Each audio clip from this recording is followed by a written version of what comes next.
Crystal Palace felt they were on the wrong end of a refereeing decision during their win over Liverpool on Saturday. The Eagles have started the season in superb form after lifting the Community Shield before the campaign began, and while they beat Liverpool on that day at Wembley in August, they were at it again with a last-gasp Eddie Nketiah goal at the weekend. It was no less than Palace deserved after dominating Arne Slot's team for large parts of Saturday's game. For a brief time before the final whistle, it had looked as though Liverpool may escape with a point, Federico Chiesa firing home from close range after a wayward header from Chris Richards. There was some controversy attached to Chiesa's goal, with Palace convinced that Mohamed Salah had handled in the build-up, but despite cameras showing there was likely no touch on the ball from Salah, Richards took to social media following the game to peddle a conspiracy theory. For a heart-sinking minute or two it had looked as though the VAR was going to rule out Chiesa's late equalizer. However, while Salah's hands were unquestionably up and in an unnatural position following a push from a Palace defender, he did not appear to make contact with the ball. As a result, the goal was correctly awarded and Liverpool were back in the game. They could not hold on, though, leading to Richards claiming that justice had been done. "I knew I wasn't seeing things," the American posted on X alongside a still of Salah's hand moving towards the ball. Adding the hashtags, "Justice," and "Thanks Eddie," it is clear what Richards thought of the incident. Unfortunately, the post the defender had chosen to amplify in sending his message was one from an Arsenal fan claiming a refereeing conspiracy favoring Liverpool. "VAR strikes again in Liverpool's favor," says the original poster, sharing a misleading still image of the incident. Clear handball from Salah. Richards has been excellent for Palace this season. He is starting to make the £11 million they paid Bayern Munich for his services look like an absolute bargain.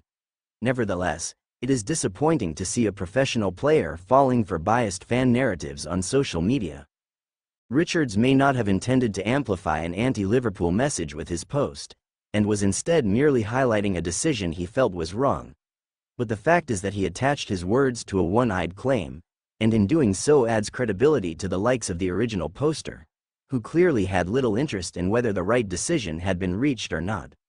Arne Slot's choices in the first half almost cost Liverpool more in their defeat to Crystal Palace. The Reds have now lost their first game this season, ending their 5-game unbeaten run in the Premier League after Eddie Nketiah scored late to win the game 2-1 in a much-deserved victory for the Eagles. Liverpool fans were incredibly hopeful that when Federico Chiesa came on to score a late equalizer, Slot's side may have got away with one, considering the dominant first half for the home side. However, it was not meant to be, and this may be a wake-up call following a season that has been categorized by late winners. It feels as though this could be a Nottingham Forest-type game from last year, which could reset thinking on the team selection. It is hard to pinpoint which major problems cost Liverpool the game, but multiple individual performances were not good enough, and the poor defending of the set pieces they conceded was among the biggest issues. The starting 11 for this game was changed due in part to the absence of Hugo Ekitike, who was sent off against Southampton for his shirt-off celebration, meaning Alexander Isak moved into the striker role. This was also one of the first games where the Dutch coach fully experimented with playing Florian Wirtz on the left-hand side after his less-than-stellar performances since joining the club. Technically, the German played more of a free role in the midfield, which made Milos Kerkez a makeshift winger before a halftime change saw Cody Gakpo make a solid cameo on his favored left. This decision not to start with Gakpo may have caused more problems and affected the defensive display, considering how far the Hungarian left-back had to push forward. It was a decision highlighted by pundit Michael Dawson during Sky Sports Soccer Saturday, who labeled the manager's choice as questionable. Speaking to the panel, Dawson explained, "This was against a Liverpool team who'd won 5 out of 5, and people are saying they're not quite at the level we would expect, and I would agree with that. I mean, his team selection slot would be questionable in my opinion. No Gakpo on the left in the first half. It was so narrow. Florian Wirtz, unfortunately, at this moment in time, hasn't got to the level that we expected, and I'm a big fan. He cost an awful lot of money.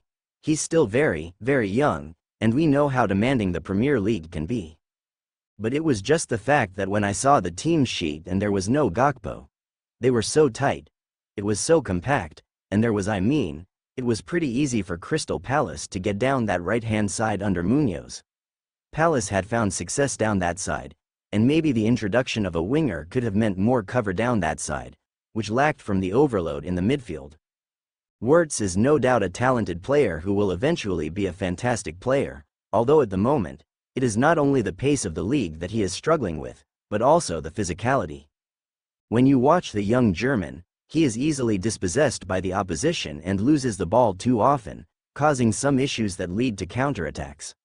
Against Oliver Glasner's side, he lost the majority of his ground duels, 4 out of 6, and lost possession 10 times during the game, which is not what fans would expect from a midfielder at this level. The 22-year-old does need time to get used to everything, but putting him in countless different positions instead of letting him get comfortable in his natural number 10 role will not help matters. Liverpool supporters were far from impressed by the results of this year's Ballon d'Or voting. Reds fans had watched Monday's ceremony in Paris in the hope of seeing Mohamed Salah finally take his crown as the best player in world football. Unfortunately, Salah finished down in 4th, behind Vitinha, Lamine Yamal and Ousmane Dembele, who scooped the award after a brilliant season with PSG. Unsurprisingly, the French champions dominated in their home city, with Luis Enrique deservedly named as Coach of the Year. Enrique led PSG to a treble, winning the Parisians their first-ever Champions League trophy, smashing Inter Milan in the final. The Spaniards' brilliance made it unlikely that Liverpool's Arne Slot would be recognized despite leading the Reds to Premier League glory in his debut season at Anfield. But while Slot will not have expected to claim first place, he will be disappointed to learn he ultimately came in 4th. In another year, Slot would certainly have had a shot at winning this particular award. Had Liverpool beaten PSG in their Champions League penalty shootout in March, maybe the Dutchman would have had a year to rival Enrique. Nevertheless, there was a strong argument that Slot was the second-best manager in European football last season. Not according to the Ballon d'Or voters, it would seem rather unbelievable. Liverpool's head coach picked up fewer points than Chelsea manager Enzo Maresca. Maresca led Chelsea to victory in both the Europa Conference League and the Club World Cup, with the double being enough for voters to ignore the fact that the Blues finished 4th in the Premier League. As revealed by the Ballon d'Or account on X this weekend, Maresca collected 27 points to finish 3rd in voting, behind